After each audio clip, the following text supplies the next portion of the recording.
we have the Buffalo Bills, and I'm sure you're looking at this. Wait, you only gave him a B minus? Yes, yes, I did. Now let me explain.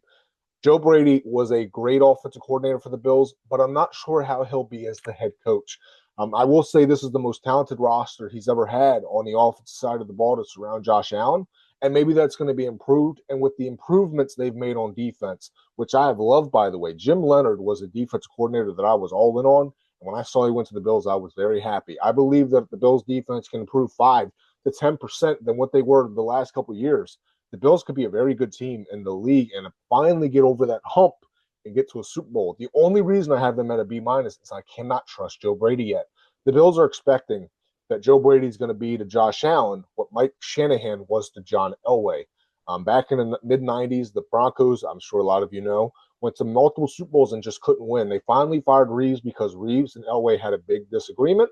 They went with Mike Shanahan, and the rest was history.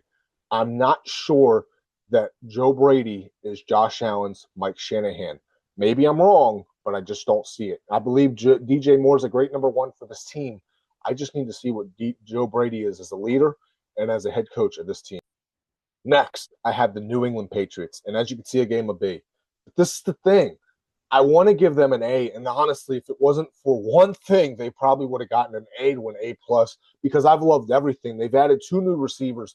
They still have Kayshon Boutte, who's probably going to be their 3rd receiver. They have a tight end in Hunter Henry, which I love. They've improved their offensive line.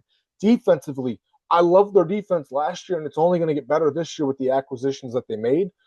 I mean, there's no big name on defense that they made, but the depth they've added has been incredible.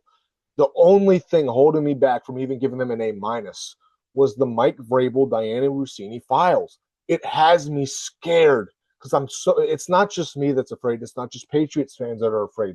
The entire NFL is afraid of what's going to come if the Mike Vrabel, Diana Rossini files come out and show he gave her insider information. There's going to be dominoes that fall there that the NFL is not going to like, and they're nervous. That's why more than likely anything they can do to make sure none of that comes out to the public, they're going to do. They will pay their last dime to make sure that doesn't get out there. But I really wanted to give the Patriots a higher grade. But I told you guys in previous episodes, the louder the offseason you have, usually the worse the regular season you will have. Noise in the offseason is the worst thing because players cannot focus on the main thing, and that's football. If they're focused on something else that their coach is doing, they're not focusing on getting better. They're like, whoa, what's going on in the headlines? They can say they're not focused on that, but everybody knows they are. And that's why I had to give the Patriots